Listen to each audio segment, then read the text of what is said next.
And a diagnosis, in general, tells us what. It doesn't tell us why. So many people are lost in this specialist shuffle, and we see the body so isolated and so segmented that we forget about how interconnected the body is and really how miraculous it is and how it's designed to heal. Sleep, stress, movement, toxins. And until we address those, why the hell are we so concerned about the pennies? Welcome to the Rock Bottom Podcast, presented by Jigsaw Health, where we share health horror stories that inspire. I'm Ashley LaRue. And I'm Patrick Sullivan. Each episode, we explore raw, unfiltered journeys of survival, experiences that will inspire, educate, and remind you that no matter how low you feel, there's always a way up. Before we dive in, just a quick note. This podcast is for informational purposes only, and it isn't a substitute for medical advice. Always consult a healthcare professional before making any changes to your health routine. Today's guest hit rock bottom in his late 20s. What followed was a deep unraveling of stress, trauma, and overwork, and a journey toward healing that challenged everything he thought he knew about health. So let's get into it. This is the Rock Bottom Podcast.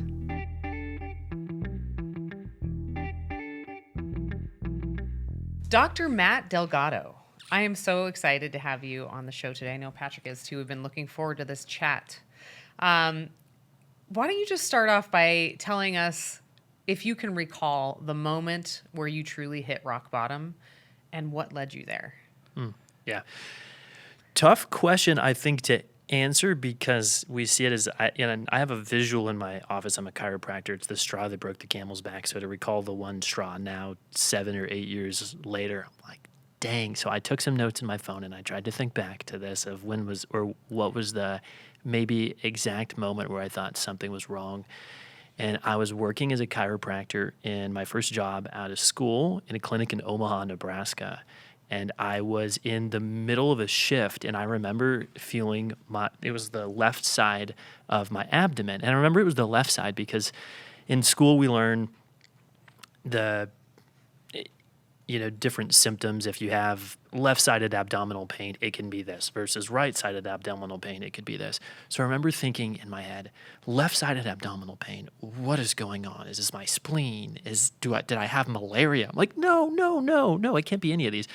But my gut was literally just screaming at me, and enough was enough. So if I had to name the last straw, that was it, to the point where I literally called my boss during the middle of a shift and I said, I need to be done. I can't do this anymore. And I quit my job in the middle of a shift on it was either a Tuesday or a Thursday. And it was enough is enough. He told me to pack up my stuff and be on my way. And like that, How old were you? 27. What were the events leading up to this? So it wasn't like, hey, everything's hunky-dory, everything's going great, and then one day I had a pain in my left side and I quit my job. So like what was the kind of build up to all of this? Yeah, and at that time, by the way, I didn't even know a diagnosis. So I would find that out a little bit later on. But leading up to it, to answer your question there, it was a combination of many little things, I'd say. For me, I was right out of chiropractic school, so that intensive schooling process. I did an accelerated program, which was, for people that don't know, it's a doctorate level program, similar number of hours to a medical doctor. But then the accelerated one, for me, I get bored easy, so I wanted to just occupy my time. And then beyond that, I would fill my 5 a.m., because it was cool to wake up at 5 a.m. and work out. So I joined the 5 a.m. club for about a year, which exhausted me further. Mm-hmm. I would schedule my evenings also. So my favorite way to stress my body, and probably still to this day, is overschedule my life. Mm-hmm. And I'd say being overscheduled and stressed for those 3 years was a huge contributor to me. I'm even thinking back prior to that, there was a really stressful family situation that we went through right before starting chiropractic school. And I didn't yet put any time into really sitting with that, being with that, dealing with that, and it was a really traumatic event, and I put it in a closet and went into chiropractic school. And I think those two things for me were probably the big contributors. And I'd say that during chiropractic school, it's fair to say as well that sleep was one of the things I was sacrificing regularly. I was getting maybe 6 hours pretty regularly of sleep per night. Yeah, and especially being in your mid-20s, I need at least 8 hours like to be at my best. But from what I've read, when you're in your 20s, you really need extra sleep at that time. Yeah. So it's kind of interesting that you say you had this traumatic event, you put it in a closet, and you just kept pushing on, right? And I feel like that's kind of what we've been taught, at least my generation, that, just keep pushing on, put it in the past, don't think about it anymore, move on. That is how we were taught to deal with things. But the reality is all you're doing is putting it in the corner and it's still living in your body. You're not addressing it. You're not having time to process or even maybe know how to process that kind of trauma. Yep. So it's just sitting there festering inside. In your left abdomen. In my left Right. abdomen. Turns Exactly. out that's Turns where out. it was living. Yeah. Wow.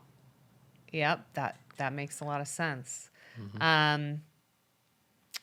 What happened when you quit? You left the job. You're like, I can't handle it anymore. It was a Tuesday. What was the next thing that happened? I found refuge, for lack of a better term, at a colleague who I went to chiropractic school with. She lived in Lincoln, Nebraska, so 45 minutes away. And I had a little rental in downtown Omaha that was actually in a really cool place. I never had any time to really enjoy it. I didn't mention my first job. I was working 75 hours a week. I was really inspired by the work that this clinic was doing in a chiropractic sense, and totally, of course, 27-year-old male that's just going to take over the whole world was like, oh yeah, I don't need to rest. Like that's, I don't need to do that. That's fine. And I was so inspired by this clinic that I moved to Omaha, Nebraska in the winter, and which I would not recommend. You must have been inspired because that is not fun. Yeah. And so then when I quit my job, it was just survive mode. And I broke my lease, and the only furniture I had was a blow-up mattress that I had borrowed from someone. And I had this little tote like a storage tote that you'd get from, I don't know, Home Depot or something. And that storage tote was served as my kitchen table. So I'd sit on the floor and I'd put my food on there when I needed to eat. If I needed a chair, I'd just move my food and I'd sit on the tote. I had a tote. I had a blow-up mattress, and I had a $2,000 espresso setup. So Wow. Priorities, friends. priorities. So I took all my stuff. I broke my lease. I had about $200 left to my name, and I stayed on a friend's. Mostly, I stayed on her couch. They had a guest bedroom, and I nursed myself back to life. It was relearning the basics. I remember my first couple weeks felt really jarring to go from like so stimulated and so stressed to nothing and not having a job, not feeling like I had a purpose. And I would wake up in the middle of the night, a few times a night, feeling like I was late for something or I had to be at work or I was missing an event. And like this panicked state. You're all just the in fight or time. flight 24/7. Yeah. And I slept probably 15 hours a day for the first, if I think about it, I probably slept at least 12 hours a day for a month Wow. to make up on lost time, which how cool, how intelligent Yeah. for my body to just say, dude, you're in some serious debt. Time to start making it up. So when you quit your job and left that day, like how did you get some sort of diagnosis? Did you go to doctors? What was that journey like? I went to a functional medicine doctor in Omaha and who was actually a chiropractor. And it's interesting because that umbrella term, functional medicine, you realize it can be a chiropractor who doesn't really practice chiropractic. It can be a medical doctor. It can be a nurse practitioner. And for people that aren't familiar with functional medicine, it's someone that's practicing health in a way that they're looking at the body through a lens of restoring health rather than managing symptoms or sickness. Right. So coming out of chiropractic school, being more holistic minded, I found one locally. Just so happened to be a chiropractor. There weren't many there in Omaha. I think this might have been the only one. And they saw that I was a fellow chiropractor, so they actually didn't charge me, which was really kind because, and I didn't have much money anyways. I had about $200. I didn't know that. But I got my blood labs from them, and health also isn't so black and white. So even when looking at blood labs, there's different ratios you can look at. There's different relative normals, ranges, and if you give the same results to 3 different people, they're likely going to have different interpretations of what that even means. So I found a practitioner that I was taught by in chiropractic school who is a doctor of natural medicine, similar to a naturopath here in the United States. She's Canadian, and she looked over my labs and gave me a consult, like over Zoom, and told me that she thinks I have Graves' disease. Graves' disease. What is that? It's an autoimmune thyroid diagnosis. So the body attacking itself, and the thyroid is an organ right here in our throat, and it's responsible for a lot of different things, or it plays a role in a lot of different things. There's a couple key hormones, thyroid hormones, that have a big role in things like metabolism, immune function, and just hormone regulation in general. So it plays a role in Energy, weight gain, weight loss. Exactly, yeah, sleep. Body temperature, Yeah. all those things, right? Yeah, So focus. your body was attacking your own thyroid Correct. And the based on the symptoms and the blood work. Correct. Do you recall what like your T3 and T4 numbers were? Your TSH, all those? I don't remember exactly, but I'd say if there's anyone listening to this too, to push for more than the traditional tests, because if I would have gone a traditional route and just TSH is usually the only thing people are going to test, my TSH was normal. So your thyroid stimulating hormone Yes. looked like it was fine. Yep. Your body was saying, hey, make thyroid. Yep. But But your the T3, T4, what is it? Reverse T3. Like how your body is utilizing that testosterone. Exactly. That's really the question. Yeah. And then Not testosterone. What did I say? You said Thyroid testosterone. hormone. Oh, Thyroid sorry. hormone. Yeah, Yeah. thyroid. Yeah, Yeah. I got you. And then the antibodies too so the thyroid antibodies, TPO was I think the one for me that was increased, which usually is just an indicator that it's an autoimmune, that again, it's like your body is attacking itself. So those were I think reverse T3 was high with me for quite some time. I think that was the last thing to normalize, but I remember, I don't remember exactly what my labs were, but I remember that it wouldn't have been so clear if I would have gone a traditional route to find some. Well, they probably wouldn't have dug any deeper than that initial, what is it? TSH. TSH. Yeah. Yeah. And just the reverse T3 being high, what means what?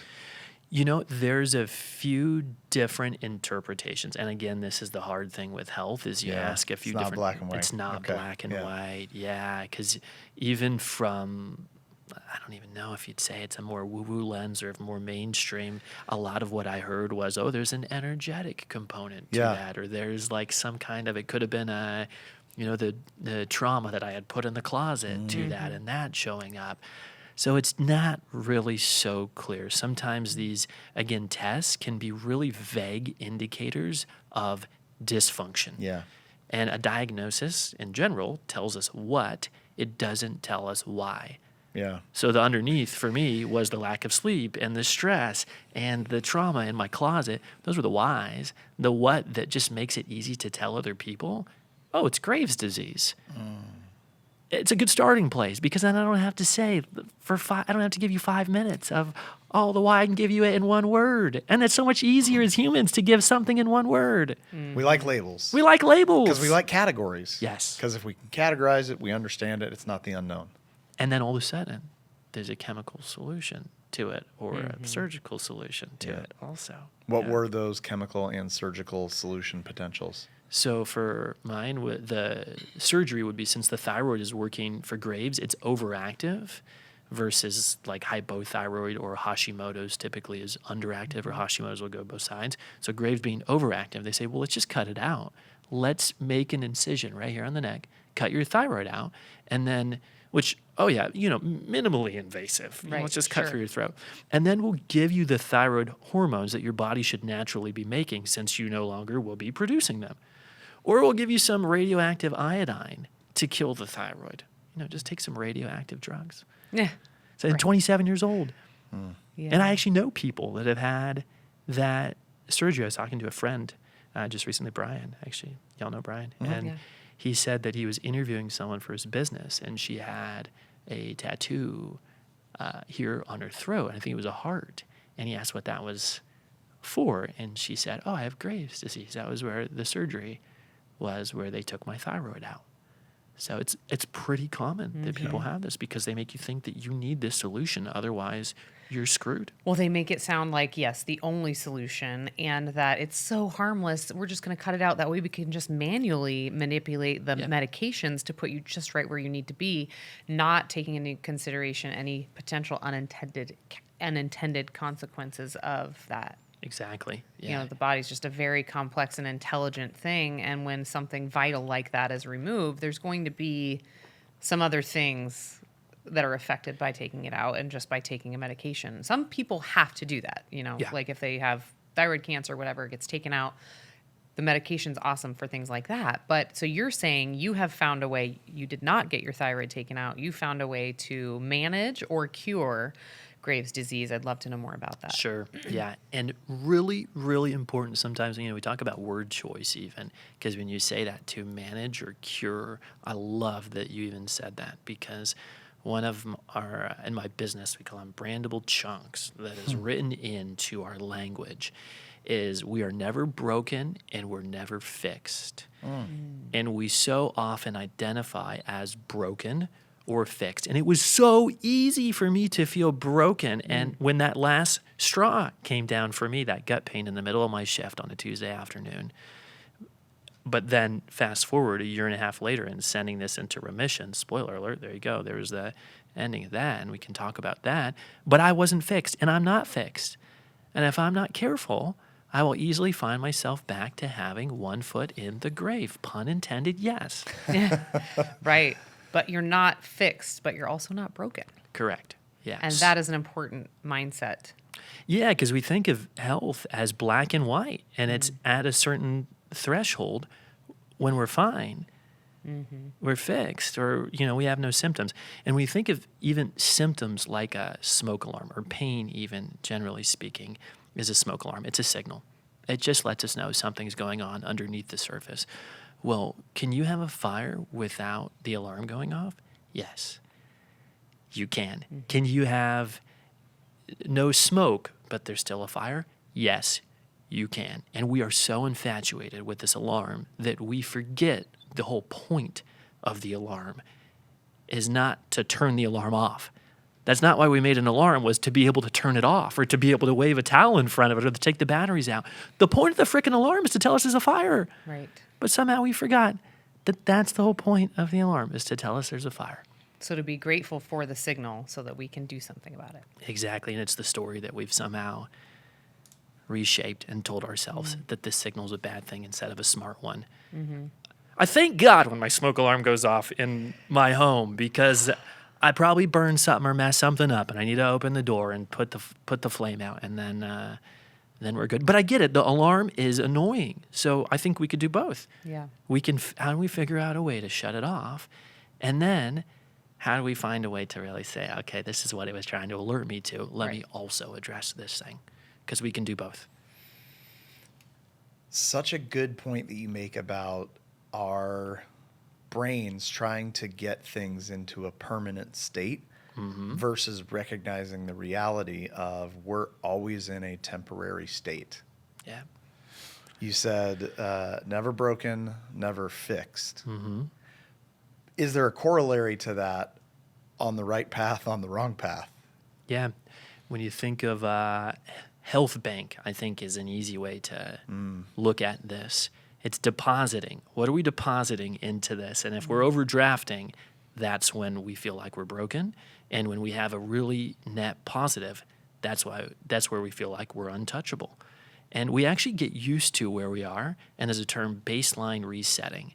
So even when I was in school or in chiropractic school, or in my first job out of school, I was really used to, I would have identified with healthy. And if you would have asked me, are you healthy? That's why I hate that question. How do you know? And it's always changing. An hour ago, it's different than it is now. I don't know.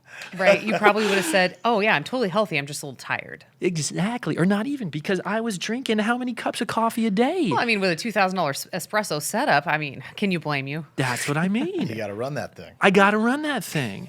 And we get used to it. We get so used to the state that we're so resilient as humans, almost too resilient. It's a blessing and a curse. Mm-hmm. Yeah. So Because we don't can push feel it. ourselves further Yeah. and further and further until there is a straw that finally breaks our back. Yeah. One of the athletes, and this was a concept I think I really have athletes to thank for this through working with a lot of athletes through my career. I've found that they're missing a certain word in their vocabulary. The P word, it's not a bad word. I'm not about to say a bad word. Pain. So there, and if you ever played sports, I don't know if either of you ever played sports, but I mean, you hear pickleball. It's There a we go. P word. Yeah, So- that's what I thought you were going to say, actually. Pickleball. So I'm curious, if you hear this in pickleball, do people say shake it off or keep going or kind of suck it up? I in a don't way. think so, actually, because I feel like most people that play pickleball are old enough Yeah. to recognize it's not worth damaging your body because you don't bounce back the same way you used to. So everyone's like, oh, well, it's not worth it. Let's just stop playing. It's fine, But that, I think, is unique to pickleball. But as a kid Totally. playing sports growing up Yep. and, dad's coaching teams and whatnot, shake it off, walk it off. I mean, yeah, we heard it Yeah. a million times. Yeah, Yeah. the shake it off mentality. Yeah. Which is saying turn or take the batteries out of the smoke alarm. Take the batteries out of the smoke alarm. You're programmed to hear that so many times and to ignore the signals enough. It's like when the check engine light is on in your car. If you see it every freaking day, you forget that it's on. Or if someone's telling you to put duct tape on it, it's not even on. It's not even showing to you. So that's so prevalent in sports. But then I realized, oh my gosh, it's kind of all of us in a way of like normalizing. And then health is such a relative thing. So we're comparing ourselves to our friend group. And 60% of our country has a chronic disease. So who we're comparing ourselves to are really sick people. Right, but they're showing up at happy hour as their best self and on Instagram. And you're like, well, I must be the only one struggling, Yeah. And no one wants to talk about their health issues when you're out with friends. So it is. But once you get to deep dive with people, you start to realize almost everyone is dealing with health issues. Yeah. The illusion of health. I looked so good as a 27-year-old with an autoimmune crisis going on. And at one point, my hair literally like falling out in chunks. And I remember calling my mom in tears and feeling like I was so rock bottom and so fatigued when I went to my friend's house, couldn't walk around the block. Was experiencing so much fatigue, didn't feel like I could sleep normally, like fall asleep. I felt so stressed, and then I'd wake up probably 4 times throughout the night. But I appeared so healthy. If you would have sat down, or I could have gone to a happy hour, to your point, and put on a smiling face and acted just fine. And it's the illusion of health. So to that, let me ask, during that time when you said you felt you were at your rock bottom, what would you say if you had to rate 1 to 10, 10 being the worst, 1 being the best? No, or flip it. I always do that. 1 being the worst, 10 being the Ashley, best. how would you feel if I called you a 1 right now? Like you're a solid 1. I mean, I'm Right? number 1. Okay, that's true. So you Of course could, you could flip it. I know. you Of could course you totally can flip flip it, it. reverse Okay. it. So 1, let's just call 1 the worst, 10 is the best. Perfect 10.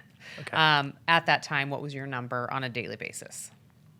I mean, because it was relative to what I experienced in my life, I'd have to say it was a 1. That was the worst that I had been in my life. And also, I'd say socially, I felt so isolated, other than my friend, who was a godsend, who I was staying with and could have good conversations with, who was also in my field, so I can talk about chiropractic. I actually almost thought about giving up being a chiropractor for a little moment of time. I don't know if I've even ever, or I haven't said that to many people, but I almost considered giving up being a chiropractor. Did you Why? feel like it was contributing to your stress load? Yeah, yeah, and I feel like exactly like I somehow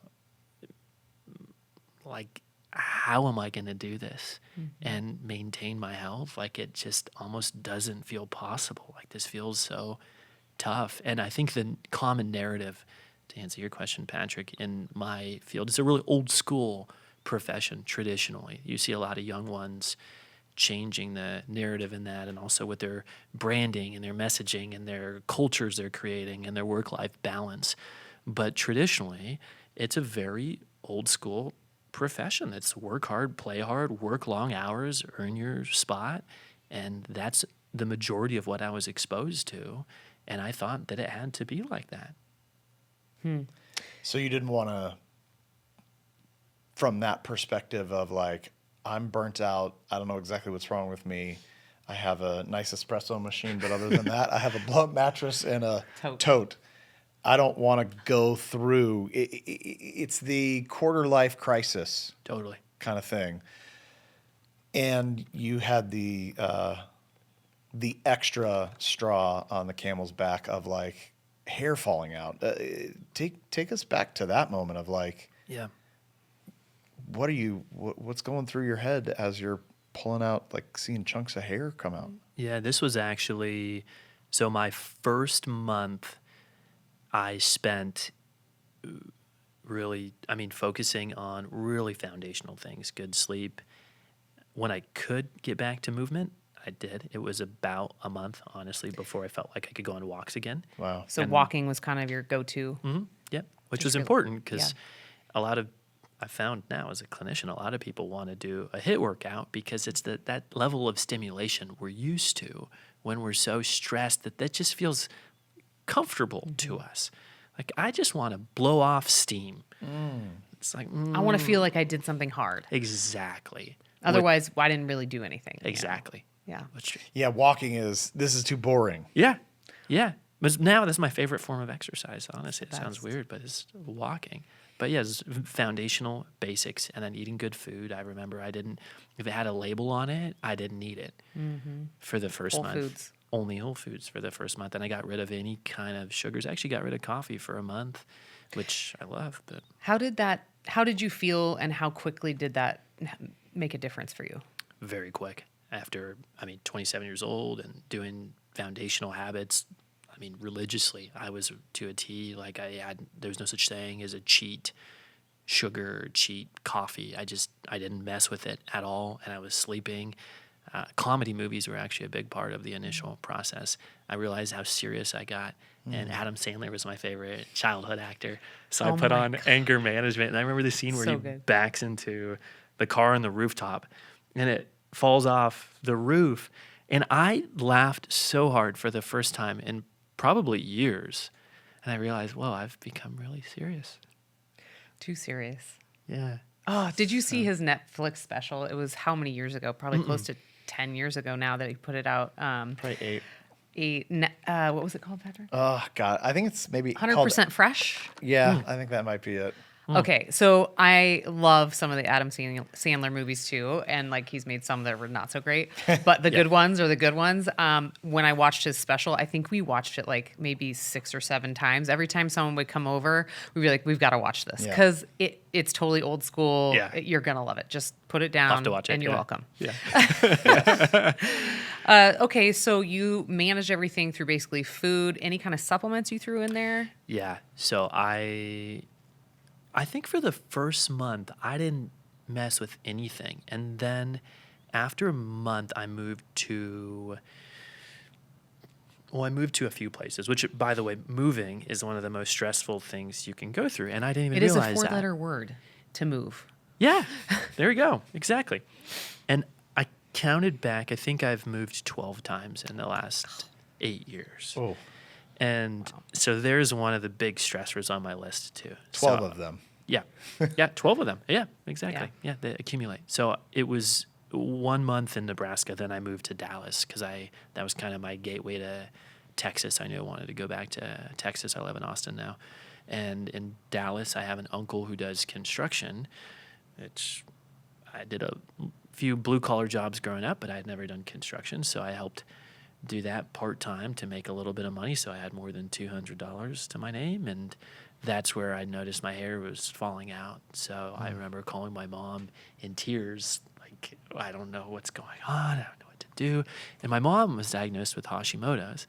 So it was really cool. I got really close with my mom through that time, just through literally daily phone calls. And so she had just gotten diagnosed with Hashimoto's, which is also a thyroid-related condition. It's under-producing thyroid hormone?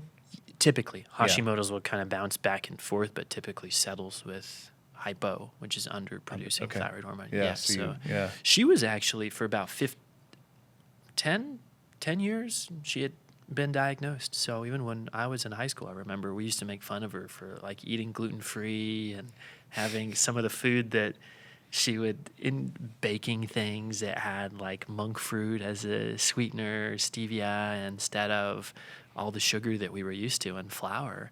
And I remember even looking back at an Instagram post that I had made when I was in Omaha. I put, gluten never tasted so good. And I used to kind of poke fun at people that would eat gluten-free. A few months after that, I stopped eating gluten.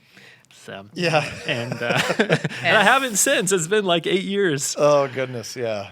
So there were a lot of little changes, but I ended up with all these different supplement protocols at a certain point that I started doing. And Any standout supplements that you could say have helped more than others?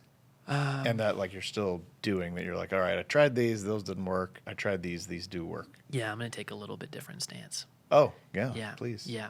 So when we talk about this health bank, and here's what I found and what I lived personally too, was that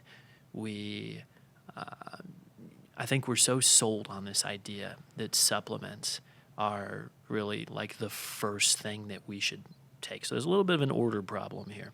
And I'd say that supplements are really good pennies to add back to our health bank. Really good pennies. And yes, I'll answer your question. I did find some really good supplements and different lines that I'd take and different ones that I would trust. But I think we've forgotten about the dollars. And I think when we're getting robbed of the dollars, we're all arguing over the pennies. And I love the pennies. I'm a nerd about the pennies. I have a freaking PEMF mat in my home office. I've got the 8 Sleep on my mattress. I've got all the pennies and I love them. I've got the Oura ring on my finger. I got all the cool shit. I don't know if I can say that. You can Yeah, say you it. can. Okay. But where are we talking about the dollars, people? Because it's the sleep. These things will never change. They will never change. We call them in my office the 4 core, the foundational things that never change. Sleep, stress, movement, toxins.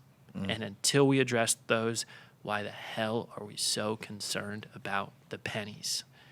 So I dabbled with a ton of supplements, but the biggest thing by far that changed my life was committing to those 4 things for a period of time that was long enough for my body to heal, which was a year. I mean, I have like chill bumps right now because that is absolutely true. I feel it like in my soul. And I think that's just not what we are taught in our culture. So I love that you're teaching that and you're teaching that in your clinic. For someone who maybe either has been diagnosed with Graves' disease or some sort of autoimmune, which are so many people, or some people that are suspicious that maybe they have that, and maybe they don't have a functional medical doctor or they don't have the money to go see one because they don't take insurance. They feel a little lost. Like, what would you say? I mean, probably those 4 core principles, but like where to start? Yeah. So great question. And I mean, this means something to me so much because I lived it and now I've named it. It's the specialist shuffle. So many people are lost in this specialist shuffle. And we see the body so isolated and so segmented that we forget about how interconnected the body is and really how miraculous it is and how it's designed to heal. So I think reclaiming our power is the first thing, and just understanding and remembering, oh yeah, there's a real intelligence within my body and it's designed to heal, and it can heal and it will heal. And I think the first barrier for most people that I've seen is time. We have this urgency because there's things we want to do and we want to do them yesterday. We want to run the next marathon on our list, or we want to get back to work, or we feel like sitting on the sideline if it's a pro athlete. Like, I have to sit out one season, like I've worked my entire life for this. I don't want to sit on the sidelines. So I think the first thing is just accepting this is going to take some time and maybe a little longer than I thought, because it took longer than one. It wasn't the pillow one night. It wasn't the pillow that messed your neck up. It wasn't the mattress that gave you back pain. It wasn't the one donut that I had that gave me metabolic dysfunction or pain in my gut. It wasn't one donut. Right. It was years of that stuff. So I think the time is the biggest thing to address. And then from there, I go with sleep first. Sleep, because I'm a nervous system guy. In my office, we say the nervous system's the star of the show. Our brain, really our brain and our gut, if you can control those two things, everything heals. And I start with the brain first personally, because it's the wiring system, the brain, the spinal cord, the nerves, they control everything. So sleep is the most important thing we can do for our brain. And 8 hours a night, like you said, is ideal. 7 hours minimum, no excuses. And there's seasons of life where we might need a little bit more. Yeah. Yeah. Definitely times of stress, and that's why we feel so tired and run down when we're under emotional stress. It's like, listen to your body, make time to figure out how to get some more rest. Yeah. And there's a phrase actually that I think is important maybe for people going through this too. There's because we hear socially, don't be lazy and do something. There's a guy, Thich Nhat Hanh, who's an author. He's a Buddhist author. And I remember seeing a quote from him once, and I was like, oh, that's really good. I really think that holds so much weight, especially right now. And he says in the Western world, we're often, we can't sit still. We're always doing something. And he said there's a saying that don't just sit there, do something. But his premise was in the Western world, in the U.S., it's often the opposite is more important. Don't just do something, sit there. That's the Eastern world. No, for us, he's saying, yeah, we should implement more of that into our lives, like stillness, slowness, rest. And when you see even, and I don't have to get into even, and I don't know where people stand if you're even spiritual or religious, but when you look at a lot of spiritual or religious practices, you have moments of rest that are built in, and nature is always somehow a component of that too. And we've lost sight, again, of how we are living beings. We're not just this tech thing we plug into a wall. Exactly. And I was talking to Patrick over the weekend about something we've been personally working on, trying to get better at: stillness, rest. What does that look like? Because for so long we've been like, okay, we're going to relax. We're going to watch Netflix. We're going to relax. Let's go on a walk and talk about business. Let's, read a business book or a health book. Are all of those things really a rest for our nervous system or not? That's a great question. Is it if it's productive, is it really resting? Or if it's zoning out on Netflix, is it really resting? One of my favorite sayings that I've said, I'm not even going to answer your question, but I'm just going to give a statement and then let people decide for themselves. What's often productive for our schedules is not productive for our health. Or what's often productive for our business is not productive for our health. So if we say, well, I want to be productive, okay, for which one? For our business or for our health? We can choose both, but it's a real conscious effort, I think. And for me, I struggle just as much as anyone else. I'm just as human as anyone else, and I love towing the line. I always have. I probably always will. I slightly have more coffee than I should, or sometimes eat foods that I love that maybe I shouldn't, or want to stay up late, or want to overschedule my life. So I do I've found that building more of a designed life is helpful for me. And I leave room for some spontaneity in there, but having enough structure where I'll do 1 week a quarter to just have kind of a lockdown, to not do anything to recharge is ideal for me. Otherwise, I won't.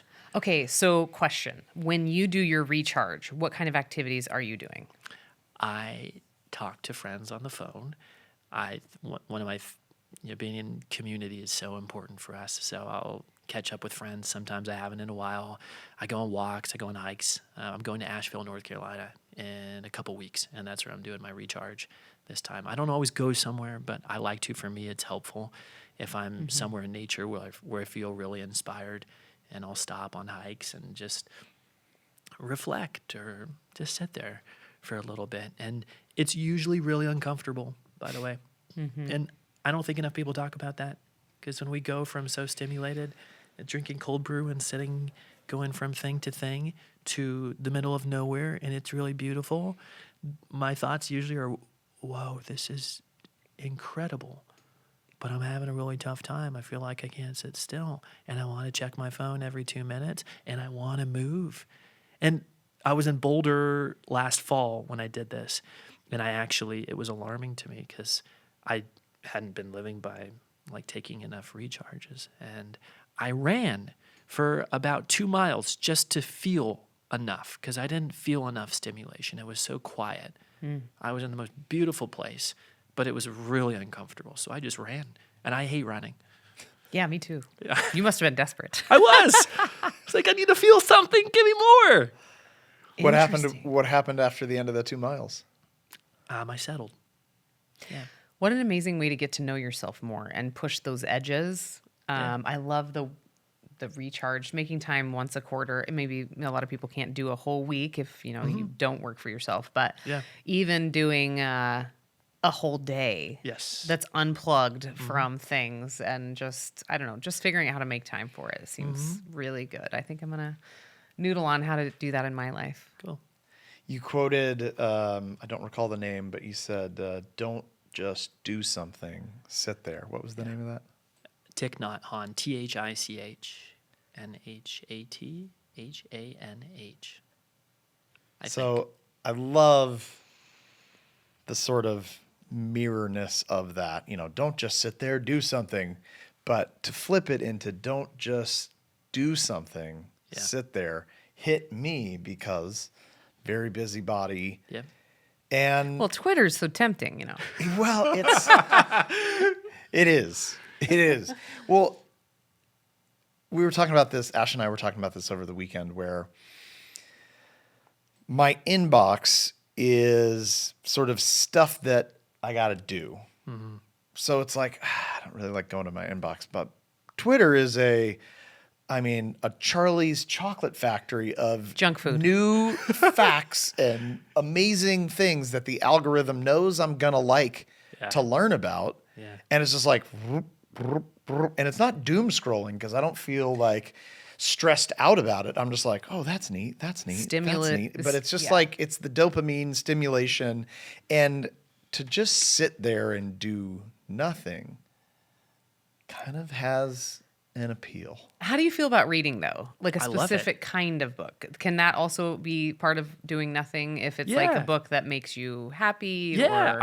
I read a lot of nonfiction, honestly, and for me, like, I feel like I can't, like, I freaking can't. I don't want to go read a fiction, and that's not enough for me. I need a little bit of something. I need to toe the line. So I'll bring a textbook sometimes, honestly, and read a sciencey textbook. You're But so nerdy. I know, but I love that. Or a business book, or I've got an audiobook that I'll listen to. Also, good So that energy counts as right now. recharge too. For me, yeah. Yeah. I Yeah. want to walk and listen to this nerdy shit in my ears. Do you have that's a good point, because Ash was saying I can't do like business podcasts or whatever. I'm like, but I enjoy those. But it also then does get the wheels turning of like, oh, maybe we should implement that. And you're like, well, that's not really resting now. That's just another form of working. How do you determine for yourself Yeah. this is rest material versus this is, I guess, work material? Yeah, good question. And it's hard, I think, because I feel like y'all would probably have a similar answer. I love what I do. It doesn't feel like working, and it's easy to toe the line even on a weekend or or an off day, or if we have I'm supposed to be off during these hours, but this doesn't, or it's just a little bit, or it doesn't really feel like that much. So I'll take notes to answer your question on if I'm listening to a business book or something health related that I'm like, ooh, I like the way they delivered that, or I want to look more into that. I keep a notes in my notes app, and I just take some notes on it, but I won't actively go on my computer I won't go into my office, my home office. I have a room that when I'm in there, I'm working. I'm only working. And it's easy to have, for me, that where when I'm working, I'm working. When I'm not, I'm not. And sometimes I do a little bit of stuff that seem work related, but I'm also good at not working. I've gotten a lot better at it. Yeah. So kind of similar to what you said earlier about health, it's not necessarily black and white. Correct. It's not. I Lots think of shades of gray. I think shades of gray. intuitively you know if you're doing Yes. something that is stimulating you in a non-relaxing way, Yeah. or if you're just doing something you enjoy. So it is an individual approach. That's what I'm getting from Totally. this. And I feel like letting ourselves not be perfect Yeah. is important, because I think a lot of what we want to show people is that we're perfect in some way, or that we're fine, or that we're healthy in some way. And I think it just gives, like what you were saying earlier, Ashley, almost like a false narrative where really all of us have something health related. And one amazing thing about being quiet, being still, spending time doing nothing is that you do start to learn to listen to your body more. And your body is talking to you all the time. Yep. Do you need more rest? What nourishment do you need? Yeah. Where is your heart pulling you to, helping you solve problems? It's not necessarily up here. It's more in the body a lot of times, but we don't really pay attention to our bodies because we're go, go, go, Yeah. thinking about all these external things all the time. So Yeah. it does force you to kind of reconnect with yourself Yeah. and then be able to tap into that intuition that we all have inside. Yeah, exactly. And there's actually something when you think of like a kid, maybe that burns their hand, the first thing they'll pull their hand away. It's a reflexive response. You don't have to tell them to, and they'll shake it. Movement overrides pain neurologically. And when we're moving, it's a similar mechanism. We tend to not feel so much of what's going on in our body if we're always moving. So what's a blessing can also be a curse. And if we're always ignoring it or always overriding it, then it can be a curse. You only take the batteries out of the smoke alarm so much, or that towel trick is really cool how it turns the alarm off. But if you do that all the time again and again, Right. the fire's getting bigger. You got to address it at some point. So, and I'm not saying I'm perfect. I know how to shut the alarm off. I feel like it's helpful sometimes to learn the little hacks or the little tricks, which, by the way, those are the things that are all over social media. So Yeah. it's like there's not a lot of people talking about the foundational health habits and how to utilize those in a way to restore health. Right. Which is wild Any to of me. those you can throw at us right now? Yeah. So sleep 8 hours first, movement 10,000 steps roughly. I mean, 7,500 really metabolically is where you get the max benefit. But if you're working from home like us, I think closer to 10 to 12,000 a day is ideal, and not just in like one long walk, get all your steps, but we're meant to have little bursts of movement throughout the day, not be sitting to a chair the entire day, which sometimes is hard. I've worn a continuous glucose monitor this year on my arm every month, and it's been to track my blood sugar spikes. I've been wanting to do that. What brand do you recommend? Lingo. Lingo. Okay. And this is really cool because when you talk about, and the last one I'll hit on really quick before we go back to the glucose monitor is stress. So reducing stress, which is hard. And for me, I'd say the thing that I tend to do, my favorite flavor of stress is to overschedule my life or to be overstimulated. That's stress. Yeah. So sometimes I'll put on my calendar a chunk where it's just do nothing. It feels like jail time, but it's helpful. It's productive for my health. You're putting yourself in timeout. Yeah. But I put myself in timeout. Yeah. You know what? We need that as adults too. It turns out. Yeah. Yeah. Oh, so the blood glucose monitor. Highly recommend it. It is so cool. Lingo is good because They don't break. Like I wore this other one that would break after 2 days or not work after 2 days. Lingo is a continuous glucose monitor. They're over the counter now. It costs $90, I think, for a month's worth of data so you can just go into Walgreens and get one online. online. Okay. Yeah. Yep. And it is amazing to see, again, what's underneath the surface. And we're big on data in my office. I think you both wear an Oura ring. No, not me, but Patrick Yeah, loves his. I've got one. Yeah, so I'd say data is the bridge to bridging from how we feel, which is how most of us are measuring our health, to how we're functioning. So data gives us some insight into what's underneath the surface. And again, what's a blessing can be a curse. We can overdo it with data, or we can look at the wrong numbers, or what are the right numbers. We're all going to argue over that. We can obsess over it if we're not careful. Yeah. Certain personality types, which is maybe why I don't have one yet. I'm like, I've got enough going on in my mind. I don't necessarily You need did a that good at this job time. to But restrict yourself, I think. yeah, but I am feeling ready for the glucose monitor because I know how important keeping your blood sugar in line is, because when you have those insulin spikes, it causes inflammation in the body. Totally. And glycation, which is sugar coating to cells, which is aging. When you look at what AGE stands for, AGE, advanced glycation end products. So it actually alters the structure of even collagen. So when we talk about people wanting to look younger, why is nobody talking about that's actually what's aging us? Every time we get a glucose spike, that's where aging comes from.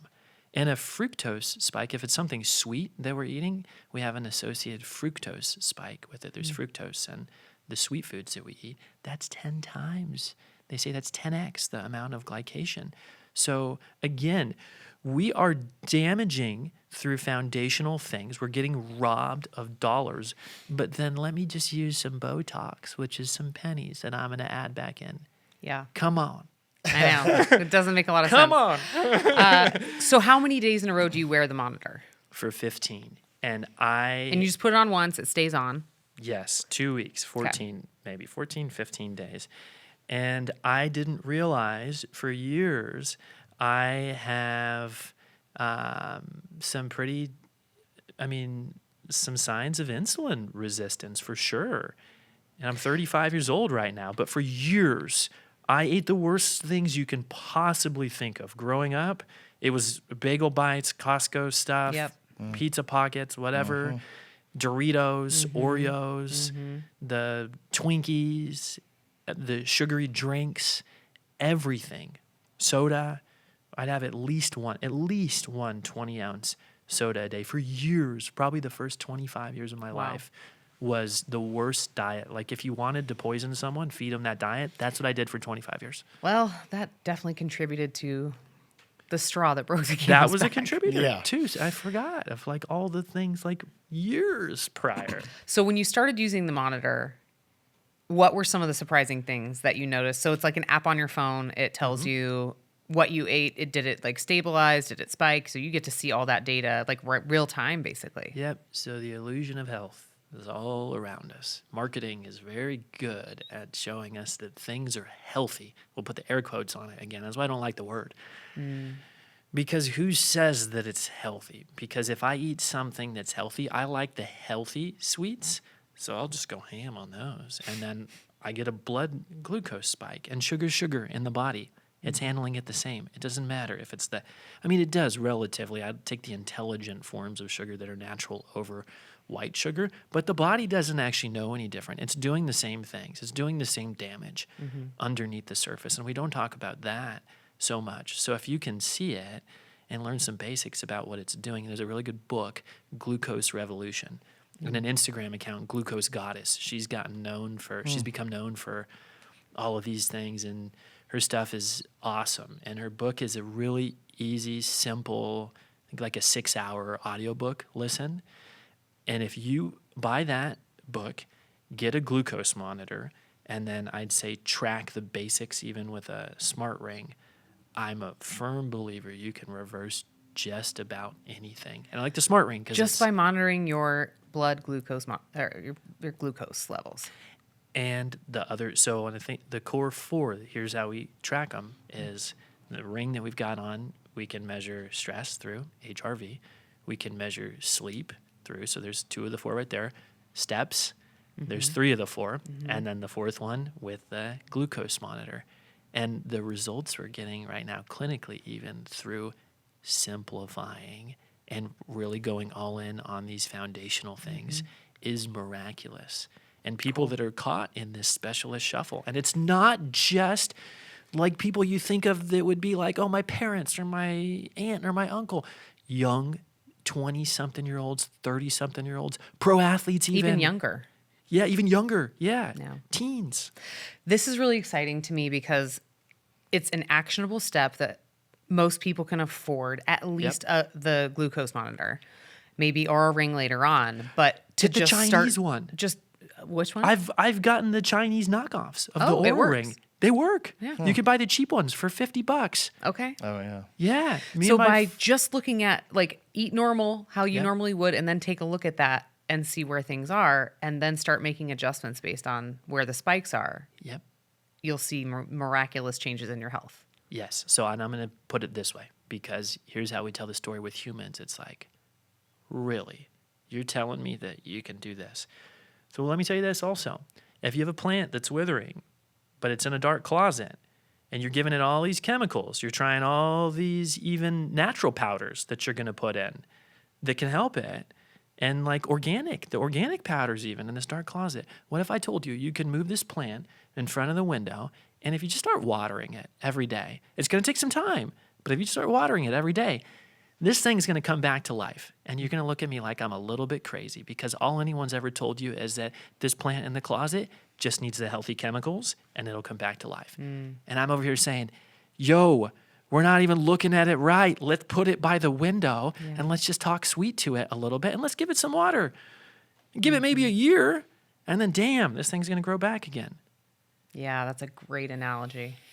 Well, I know I'm getting both of those things now. I'm completely sold, and I'm totally intrigued to know, like, what were some of the things that you thought were healthy when you put on the monitor that happened to spike your blood sugar? So order, if you read this book, you'll learn that the order of food really matters. And without going too far into it, fiber's kind of a buffer. Fiber and then protein. Fiber first, protein and fats. Carbs really should come last. And that's why dessert is actually much better than just having like a sweet snack. So for me, one of the spikes was having a sweet snack. I didn't realize that like sugar in isolation without something to buffer it was just going to give me an immediate spike. And I was actually always getting hungry, and you see I'm thin. I just attributed to a fast metabolism. I have a fast metabolism. Not true. I do have a fast metabolism, but it was food cravings I was getting, and I was always hungry because I didn't have the really feeling of like getting all the nutrients from my food. And the spike, when you have a spike, you have an associated crash after. And after the crash is usually when you get food cravings, or you'll feel hungry or extra hungry, because you think of when it's low, then your body's alerting you, hey, eat something. So, and it would kind of come back to a normal baseline, but I didn't realize that how I was eating more than what I was eating was my problem. Yes. Sorry. In what order? How were you doing it wrong? I was eating carbs and or sweets in isolation.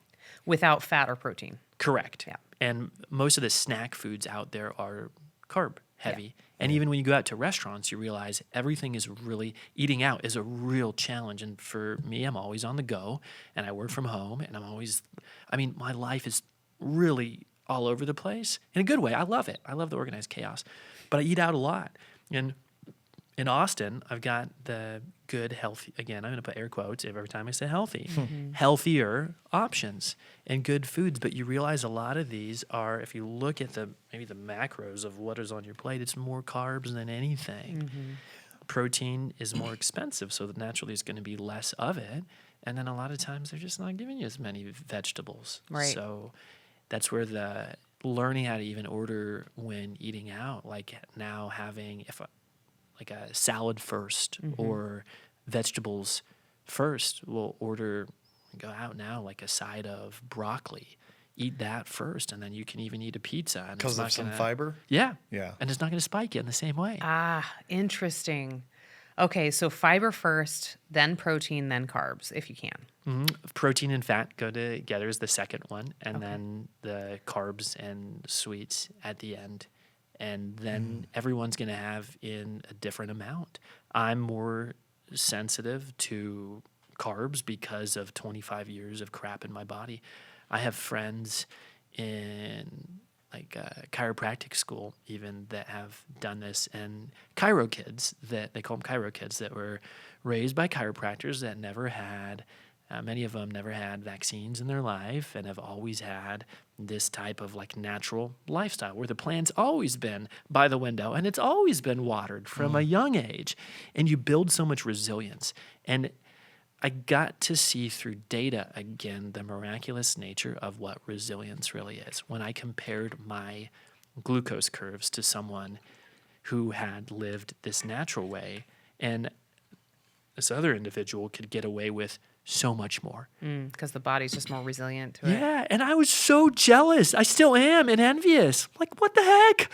You can put like pizza and all this crap into your body, and I have like, I don't know, a slice of the gluten-free and dairy-free pizza that's all organic, and I have one slice of it in isolation, and I'm spiked. And you can have 4 of them, and you're fine. Like, what the heck? Everybody's different. Yeah. Yeah. Well, Because the terrain is different. The terrain is different. Yeah. And it's easy, again, to generalize health concepts, but you really see the cumulative nature of health when you look at 2 people's data side by side, and that's where it's easier to see, like there's years worth of health habits, again, in the health bank that someone like the person I'm mentioning who had good habits deposited for years. So this huge, massive, it's like investing, like the compounding interest, huge compounding interest. So even making big withdrawals is not going to do that much to this person. And me, I'm over here in debt my whole life, like just taking, working to get back to zero, which many of us do, are just working for years to try to even get back to zero. And then when we do, it's like, okay, now I'm fixed. I'm going to withdraw more. And so, well, then we're right back to that negative balance. gosh, that makes a lot of sense. Well, I think that one of the key takeaway from just me during this conversation is get a glucose monitor. I'm going to get the one you recommended. I'm going to see what's going on for myself. And it's just highly personalized, which is amazing. And the fix is food. Yeah. So it's not like you have to go to a specialist right now or take these expensive supplements or, any of the other modalities, magic cures that are out there. Let's just start with the basics. Let's put our plant by the window, Patrick. I like that.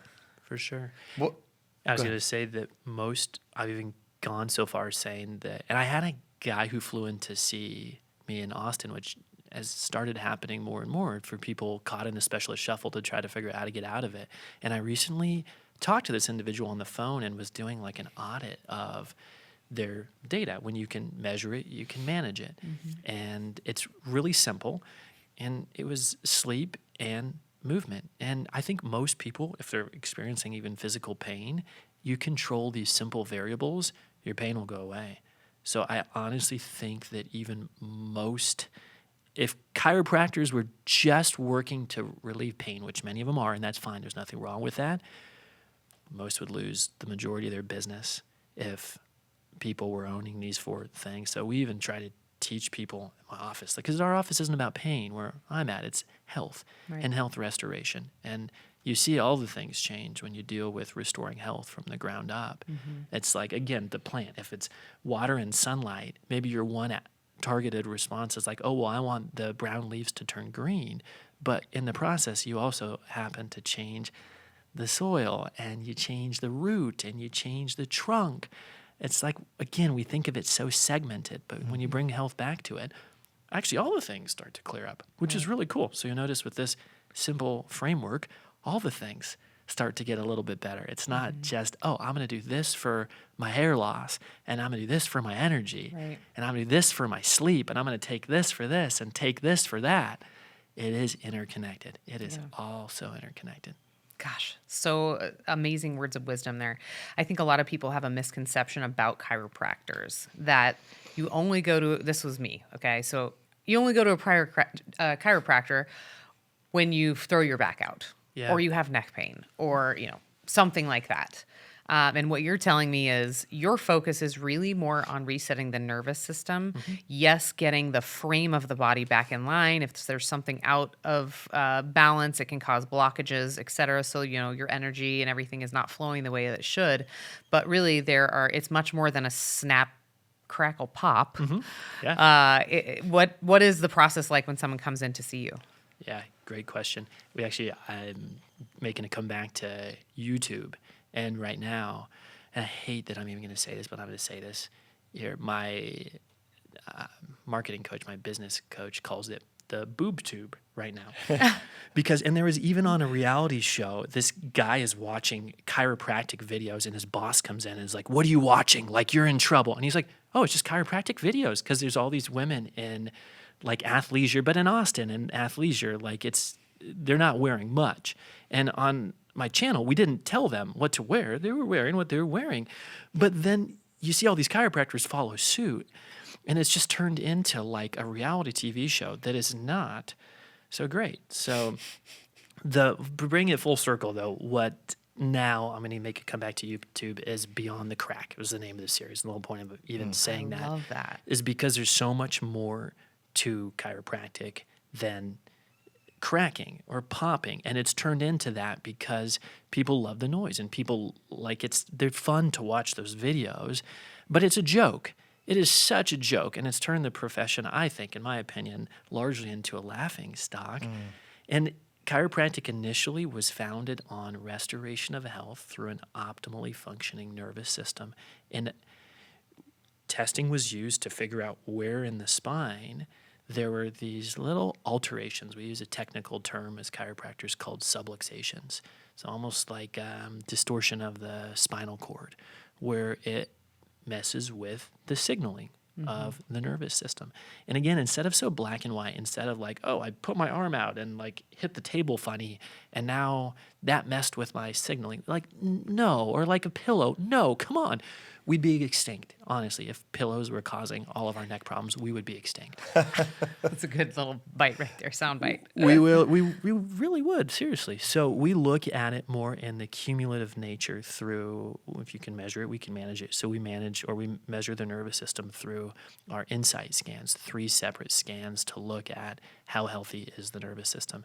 And to really simplify, I'm going to oversimplify it to make it easy, but 3 key branches. One is sensory, so all the information telling, like our alarm system, essentially, again, that controls pain, tingling, or numbness, or burning, that's meant to be like feedback from our environment, where we are in space, if we're experiencing pain. The other key ones are motor, or movement, how our body's moving in space. Every muscle needs a nerve signal to work, and the autonomic, which is all of our organs. So we can measure that through a couple scans that we do along the spine, and we can see how well the nervous system is functioning.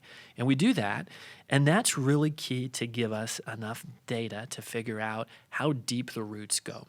How deeply rooted is someone's challenge or problem? Because without that, we don't know. We're mostly guessing. And when you do this enough, just from talking to someone, you can, you start to see patterns, and you can see if someone's been through 12 moves, we'll use me, and they've had a past autoimmune diagnosis, and they've had this and this and this, it's going to take a lot longer. So we can really pinpoint a better roadmap for healing in front of them based on what they've been through and the scans, so we can see how deep the roots go. And then from there, we design a series of adjustments based on this data that we're finding, that these adjustments are beyond the crack, more geared toward restoring balance to the nervous system. So I actually have a diagram that I just made. So when someone gets their report after these scans, it's an iceberg. And on the tip of the iceberg, it's where we write all their symptoms in that seem so unrelated. It's the knee pain and the foot pain and the back pain. Oh, and the things that I didn't even realize were going on that you dug out of me. Like, I'm actually not sleeping more than 6 hours a night. I haven't for 2 years. My fatigue is killing me, but it's okay because I drink 4 coffees throughout the day, and I'm on testosterone supplement or medication as well. Oh, and my digestion. Yeah, I only have a bowel movement every 3 days. So put all those. That's the tip of the iceberg. The underneath, it looks really similar to what mine was on most of us. It's sleep debt for years. It's high stress levels. It's eating crappy foods. And usually there's some kind of a fender bender that we shook off that we didn't feel injured in, or we shook something off. And that Put it in always the plays a closet. role. Put it in the closet. Something that we put in the closet. That's the formula. underneath the iceberg. And then the one diagnosis that we give people, and I'm spilling the beans on here because it's right in, so it feels more personalized. But it's what we do in my office, nervous system imbalance. That's the diagnosis. But we want a diagnosis, so I'll play the game. But to me, that's the diagnosis that interconnects the whole damn thing. Yeah. And instead of 20 bulbs and we change all the bulbs, why not flip one switch and all the 20 bulbs come back online? That makes a lot of sense to me. Yes. Yes, indeed. I have a number of questions. Sorry, I know I went No, there. this is great. In your core 4, we've talked a lot about sleep, stress, and movement, but we didn't talk much about toxins. Could you touch on that a little bit? Sure. That's the blood sugar spikes, mostly, I'd say. Okay. So toxins, I'd say in the biggest form, is what we're doing to ourselves, self-induced through food and drinks. And then they're hidden a lot of times right in dressings and then things we put in our coffee or whatever. But then I'd say outside of that, some of the pennies that do matter, that are big, and y'all probably do these in your own life too, the household cleaners, you know, what you use in your home, or the candles that you use. And I love what your brand is about, from what's on your shirt, it's fun to feel good, to what you put on your social media. And I remember the first time actually we played pickleball. There's a phrase that I've used for years, and it's, these are our people. And I looked at who was with me that day, and I said, and y'all didn't hear this from me, but I said, these are our people. Yeah, meaning they live a life just like us. Yeah. They don't use the toxic shit. And same the ingredients in your supplements. I know a brand that I can trust. It's like, oh, I can breathe because I know whatever they put out, I can get behind. Yeah. And I know I can trust them. And I know that they're in it for the right reasons. I'm not going to sell their company for $2 billion like Poppy just did at the end of it. What the hell is that all about? It's like so much for legacy. Yeah. Well, on that note, this almost might be kind of a closing note, but maybe that's the right time. So when we met about 3 months ago or so, friend of a friend, Brian Eisenberg, shout out to Brian. Yep.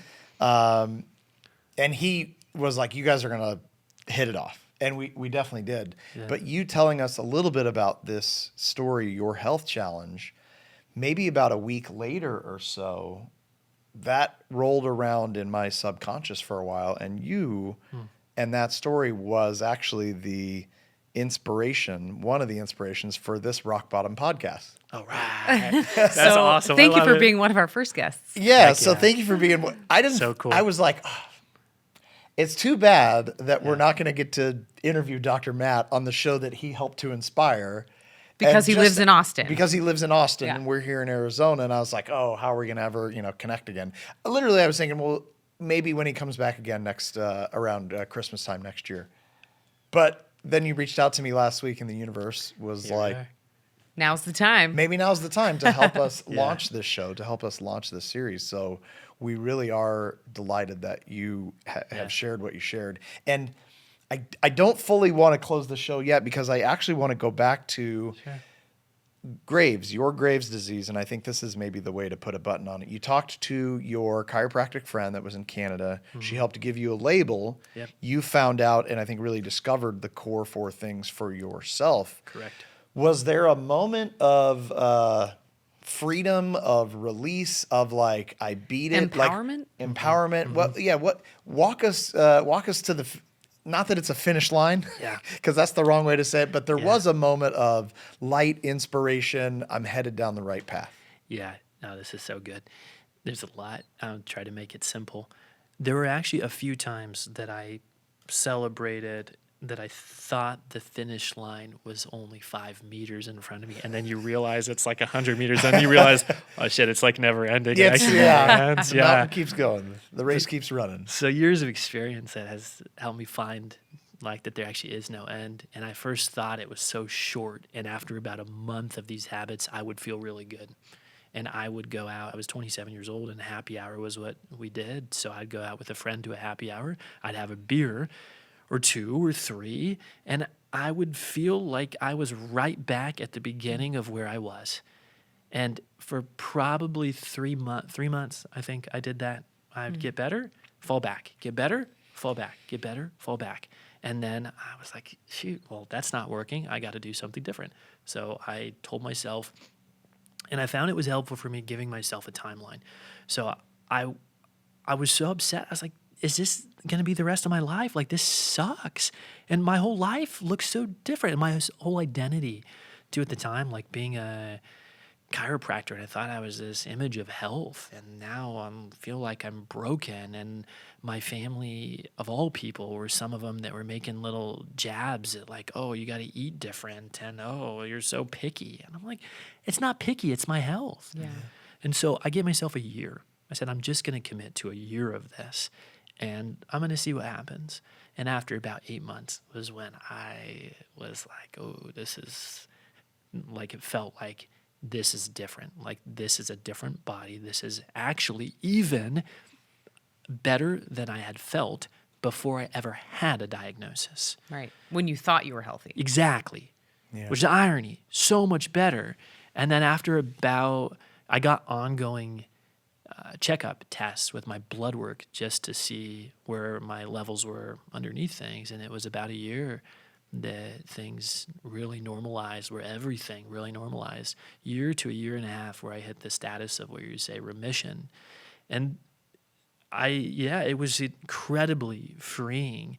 And in that moment, I actually felt fixed in the way that I even told the story when I look back at some of the even podcasts I did earlier in my career. It was like I was fixed. And I didn't yet find out what I didn't know until I towed the line enough through my career that I found myself regressing at times a little bit. And I wouldn't regress enough to go back to where I was, vowed I never would, and I never have, but being a line tower, I regressed enough to still feel some of the effects and some of the symptoms for me, where the fatigue would come back or my sleep would be really off. And I, came to realize after my good habits would come back, oh, I could get back to a good place. So then I'm like, oh, it's actually literally never ending. It's just finding where the bumpers are and staying between them. It's all choices that you make, right? Yeah. Yeah. Wow. And continue to make. Yeah. And I'm writing a book on all this. So it's You almost done. It's stepping out of the grave. Yeah. And Brian Eisenberg, we got the shout outs today, was the one that really nudged that into existence, because he's like, hey, so many people, can benefit from this. And the more I've written, and it's almost done, is I'm seeing like these are the same narratives that I'm seeing daily or weekly. No matter the symptom, no matter the diagnosis or the symptoms, it all comes down to the same 4 core principles. Yeah, it's like flavors of something, like ice cream almost. Right? You have all these different flavors, but then underneath it's like it's the same ingredients in the ice cream. You just change one slightly. Which is a great news for all of us, because, it's much better than just wondering why is everyone so sick and why are there no solutions? Yeah. It's like, oh, actually there are, and they're quite simple and they're not expensive. Yes. Yeah. Exactly. Yeah. But you don't hear it that much. So again, I'm glad that y'all are even doing this, and I'm excited to listen to other people's stories too, and probably see a lot of patterns. And I liked your things you even sent over to kind of prime people for what you're going to talk about, because I think you'll find a lot of similarities and patterns for some of the things too that were maybe hidden in the closet or hidden under the bed. Absolutely. I mean, our inspiration for doing this is literally that we as human beings can learn so much from each other. Yeah. And the ones that are willing to be vulnerable and share their experiences, what worked, what didn't work with each other, I think that's a beautiful thing. I mean, we have gotten so used to just listening to a white coat doctor or a specific publication or whatever. Let's talk real stories from real humans and let's learn from each other. So thank you for being willing to open up for us today. Absolutely. Yeah, we want this to be a Roger Bannister 4-minute mile kind of podcast series where people talk about how they didn't think they could do it and they did it, and then other people see it and they believed it. I mean, previous to Roger Bannister breaking the 4-minute mile marker, a randomized controlled trial would have said it's impossible Yeah, exactly. to run a 4-minute mile. Yeah. Right. So I think there's so much power in anecdote and being able to be inspired. And I love how you said it was when you decided I'm going to commit to these habits for 1 year that about 8 months in, you started to be like, oh, it really has clicked. You put yourself by the window Yep. and gave yourself sunlight Yep. for 8 months, but you committed to do it for a year. Yeah. And gosh, that decision, that mentality starting up here to say, I'm going to do this, seems to be an underlying thread with everyone who's ever stepped out of the grave. And I love that as the name of your book, Stepping Out of the Grave. Where can the audience find and follow you? Where's the best place? Sure. Instagram, Dr. Matt Delgado, DrMattDelgado. Dr. We'll Matt put it in the show Delgado. notes too. It'll be in the show notes. Thank you so much for inspiring We're excited for the book. Yeah. the Rock I can't Bottom wait. I'll send podcast. you one. Yeah. And yeah, we're excited for your book, and we'll certainly announce it to the Jigsaw Health audience when it comes out. Awesome. Thank you. Thanks for Thank having me. you. Yeah.